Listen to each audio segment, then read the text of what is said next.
Good afternoon. It's 4:30 here where I am. I don't know what time it is where you are, but good afternoon, beautiful people. I'm feeling a little overwhelmed today. I don't even know how I decided to start recording as soon as the children. Like it's like coincidental, or nothing is coincidental, but it just so happened that this is the time my kids come home. And like I said, I'm a little overextended, but I had agreed to start this series. So I want to talk about these side jobs we can have, these side hustles we can have as stay at home moms. So, as a busy stay at home mom, it's not a lot. Well, I don't know. There is a lot you can do. I'm not going to say there's not a lot. There's a lot you can do. But the question is, what are your skill sets? Are you okay? Yeah. Actually, no. Hey, you helping me? She scraped her knee. But she's 8, so she's trying to doctor herself. So it all depends on what your skill sets are. So for me, my skill sets were not something you could transfer outside of the home in 2015. Now you can. You can actually outside of the office. Now you can. You can actually work from home in mortgages or being a processor or any of those type of things. But working from home would prove challenging if you have a house full of children. Because you some of these jobs require for you to be on the phone. Okay, sorry. I took a break. I'm back.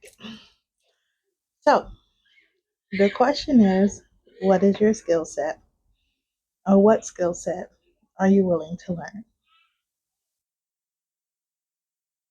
My skill set was that I was in processing along with a mortgage officer.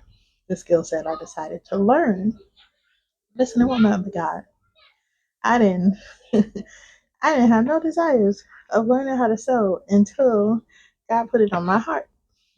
And that's what happened. So my skill set I chose to learn was to learn how to sew. And then I got a sewing machine. I borrowed a sewing machine. I started watching YouTube videos. I'd pick up little pieces of fabric here and there. I'd repurpose clothes. And you can learn any skill set you want. Right now, I'm taking the Google AWS course online, but it's very long. It's lots of hours. So we know, God knows when I'll finish that. But if whatever you put your mind to, you can pick up the skill set. The question is, what is it? So let's say it's YouTube, since you're watching me on YouTube. Let's say it is YouTube or TikTok. You want to learn enough to get started, not enough to be a perfectionist. Not for it to be perfect, just enough to get started. The things you need to consider is whether or not you need to have a business name or EIN number, or if you can do it as an individual. Some things, it really benefits you to go ahead and get the EIN number. So for my sewing, since that's what I was doing, I went ahead and got an EIN number, which came in the mail. I guess I did it online because it was forever ago. But the EIN number came in the mail, and I was able to use that to open a PayPal account. And once I used my PayPal account, I used that to set up everything else. My Etsy, my Facebook shop, everything went through the PayPal account because it was safer at the time. Now you can use other accounts. Now there's a lot more interface on these platforms to just use a simple business bank account, but you do need an EIN number to have a business bank account. The benefit of going with a business is that you just have a few more tools and resources, even on the platforms. If you get a business account on Facebook, it has a whole entire business suite for you to use. If you decide that you want to do everything as an individual, that's okay too. You just have to maybe open a separate private bank account so that the money that you earn is able to go into a separate account and that you're able to keep an account of what you made. And so, speaking of which, accounting. So, even here on YouTube, whatever you make, you will have to file taxes at the end of the year. You can go to your regular tax representative and um, file what's called a Schedule C.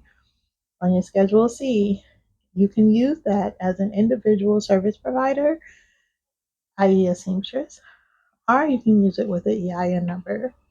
You do not have to have an LLC or anything else, but you would take all of the data that you're able to download from these platforms like Etsy, like YouTube, and file taxes on the amount of money that you spent. Also, YouTube, the same thing. I'm sorry, I'm thinking of Uber. So with Uber, that's something you can do as an individual. You don't even have to learn a skill set. You just have to figure out how you're gonna do it. How you're gonna do it with the kids and the schedule. When I did Uber very early in the morning. I would get up at like 4:30 to 5:30 was really my time range because it's very hard to get up early. So I wouldn't always make 4:30, but I would at least be out the door by 5:30. So some days that's 5 o'clock. Um, I did that because people catch very early flights, and those early morning flights pay better than most trips. Also, people have to get to work. Some people start their shift at 6 o'clock. So from 6 to 7 to about 8, I could roll around, make whatever. I would at least make $100 a morning. So what's wrong with that? Right? That ain't half bad. If you can make yourself get up at that time of the morning, be done with your day by 8 o'clock, 8:30, in time to get the kids ready. You hear big old grandma just now, and start their day. I would not advise going back out after you get your kids out though, because the rush hour is actually from 8 to like 9:30, 10 o'clock. It dies down by 11. You're just kind of wandering around looking for trips. The best time is early in the morning. And then if you skip the early morning and go with just the regular 7 to 9, people got to get to work. That's still not bad either. It's just you may get stuck in traffic, you know. So those are the things that I started when I came out of corporate America. I picked my skill set. I decided to learn something new. I used YouTube University. I had an EIN number. I set up a PayPal account. I started to figure out what my products would be. And then we'll get into setting up an Etsy store because that's pretty intensive, and it's not hard because of course they have to make it easy enough for people to actually do, but there are some nuances to getting visibility because just like all the other platforms, it's flooded. So what's your niche and how do you reach your audience? That'll be the next thing that I work on. I hope you found this helpful because like I've said 100 times, you can watch any of my other videos.